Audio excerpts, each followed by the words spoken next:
Hey everybody! I am doing my second video, and just to start out, I want to say thank you. Honestly, I was very just humbled and full of appreciation, and I received so much love and support from the first video that I did. So I just want to say thank you for everybody who reached out and who took the time to watch the video and everything. It really meant a lot to me, and I'm excited to be doing this. So yeah, thank you for the support for the first video.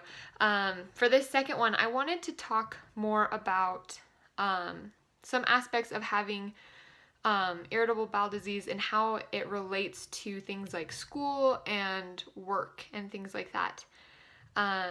So I'll start off with school, because like I said, I'm in nursing school, and I, a few semesters ago is when I really started getting sick, and it was during school.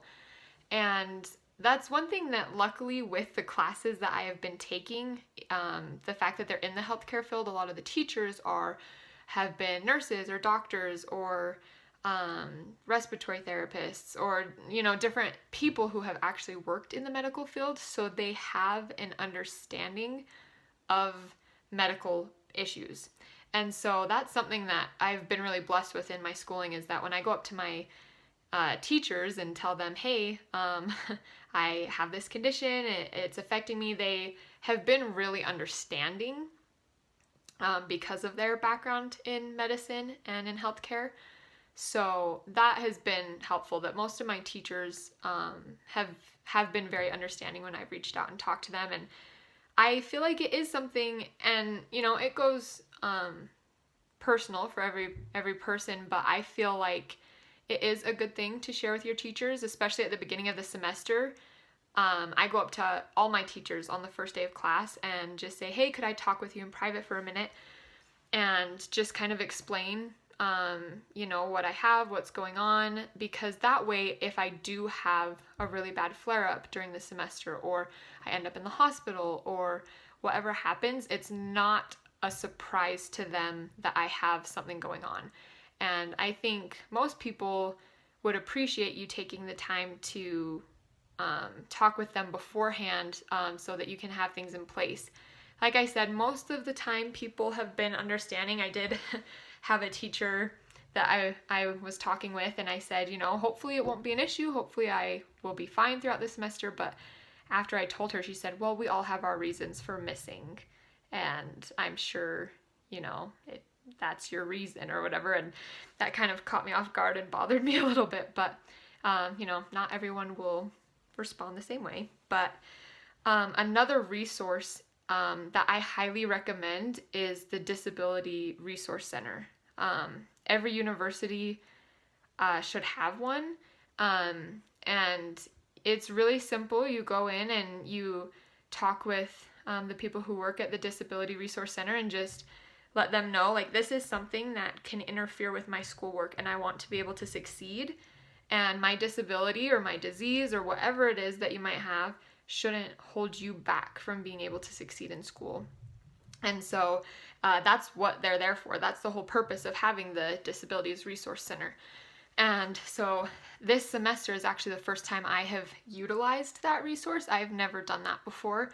But I went in and I talked with the worker there, and she gave me the paperwork that I took to my doctor's office, that they just kind of wrote a letter and explained how my symptoms and things that I'm experiencing could interfere with school.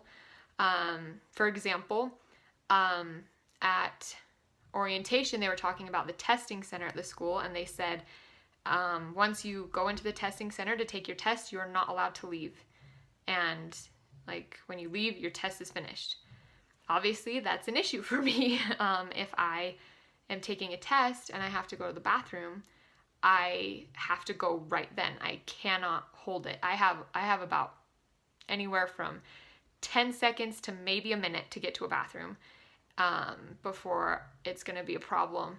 And so obviously that's a concern with me, where, generally they have a rule. Students aren't allowed to leave during a test, but because I was able to work through the Disabilities Resource Center and talk with my doctor, if I'm taking a test, I have that exception in place that I'm allowed to leave, that they can't stop me from leaving during the test, and that I am able to return and finish my test. And they actually even, which I was pleasantly surprised, they said that they, if I have to do that, they'll allow me more time on my test so that I'm not being penalized for time that I would have to be in the bathroom. And so that's really nice to have that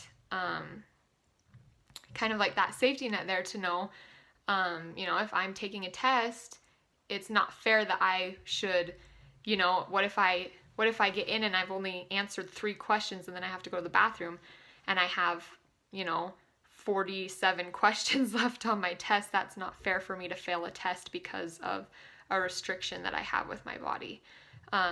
So that is something that I would highly recommend if you have irritable bowel disease, if you have ulcerative colitis or Crohn's disease, or any kind of disability or disease that could interfere with your schoolwork.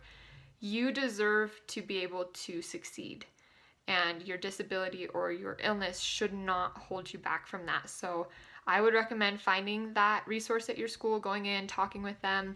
And honestly, it wasn't a hard process. I just had to get validation from my doctor, proving that, I wasn't just making it up so that I could leave during tests or whatever. And there's different accommodations that they can have. Like one that they brought up was like having a designated spot for me in each class that was by the door, which I didn't feel like that was necessary because I can just, usually there's a spot by the door. But there's different things like that they have different accommodations that they can have for whatever disability that you might have. And another accommodation that I have that was sent to my teachers from the Disabilities Resource Center. So it's all official. It's all done the right way through the proper channels, through the school. But that my teachers have a notification saying that I am allowed to leave during my classes and I can't be penalized for that. If I have to get up and leave multiple times throughout the class, it's on my end. It's my responsibility to figure out the information that I missed, whether I leave my phone recording or, talk to a classmate or whatever when I had to leave. But that's my responsibility to have the information that I would have missed. But they can't penalize me, like take points away or get frustrated towards me or penalize me in any way for having to leave during class. So that's another accommodation that I have as a student. And so, it can be really intimidating and scary when you have things like that, wanting to do your best, but know that there are resources and they are there to help you. So I would highly, highly recommend using and utilizing those resources for school. The other thing I wanted to talk about was working with something like irritable bowel disease. Obviously that is hard and can be tricky. And this is my opinion. Obviously everybody has their own opinions, but my personal opinion, because it can be hard to know, like, do I bring this up to my employer? Like, kind of, what's the steps with that? And this is my experience that I've had most recently with the job that I currently have, and this is kind of how I feel.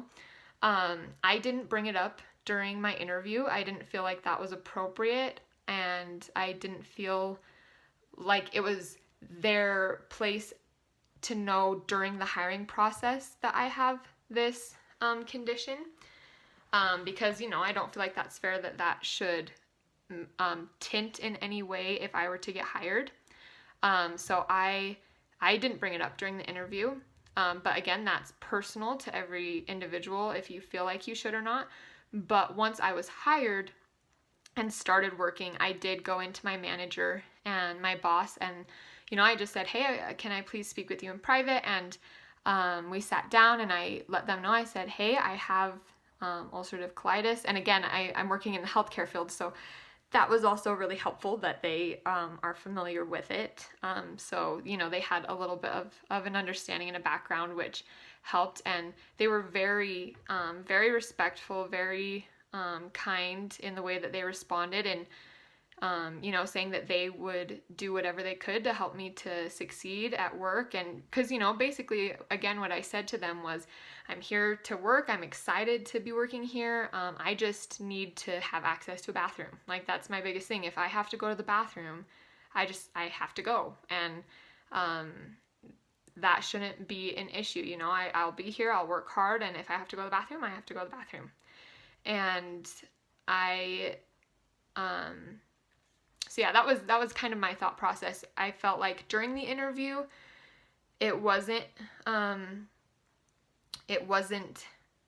what I felt like I should do to bring it up, but I did feel like I should inform them after being hired, that I didn't think I should like keep it a secret from them.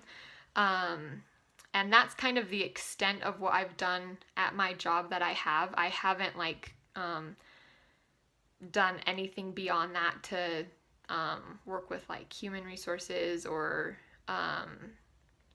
anything like that. I haven't had a need to. Like I said, my employers have been very understanding, and so have my coworkers. I haven't had issues. If I'm just like, hey, I gotta run to the bathroom, people have been understanding. And again, I'm pretty open with it. Sometimes I think people might not want to know as much information as details that I share with them, but I would say majority of my coworkers that I work with know that I have ulcerative colitis, and they've all been very kind and encouraging to me. They ask how I'm doing and how I'm feeling, and I think again, going back to what I talked a lot about in my last video, I think we can help each other as we share the things that we go through. So I am definitely not like reserved or private about it. I am totally fine and open to share my experiences and what I'm going through. You know, if I'm not feeling good, I'll tell people. I'm like, yeah, no, I'm not feeling very good today. But so that's my opinion. That's my experience with work as well. That I think it's good to let your employer know. So again, you know, if you're having issues, it's not like all of a sudden randomly out of the blue, they're like, oh, what? Like, we had no idea that you had things like that or whatever. So I think it's helpful to have open communication and to be upfront and honest. So that's what I did. That's what I felt like was the right thing to do. So yeah, that's kind of my opinion about school and about work and what has worked well for me in what to share and when to share. I feel like towards the beginning of a semester or a job, it's good to have open communication and to be honest with that. But also you need to be your own advocate. Like I said, go to the Disabilities Resource Center, talk with them, get the resources that you deserve to have that are there to help you. And same with your work. If you feel like you're being discriminated towards or that you're not being offered, I think it's like a reasonable accommodation with an employer. You know, it's a reasonable accommodation to be able to use the bathroom. That's a very reasonable accommodation. And so if you feel like you are not being offered those things that are fair to you, you have resources that you should go through. You know, go to your human resource center at your work and talk with them, because you deserve to be able to succeed in your work. And if there's accommodations that you need to help you to do that, you deserve to have them. So that's it for tonight, for my, this video. And I hope it was helpful. I hope it kind of helped give some insight, and I look forward to sharing more thoughts with you guys next time. And I'm gonna plan to try to do one video each week, probably on the weekend. So you can look forward to that next week. And thanks for taking the time to watch. Bye.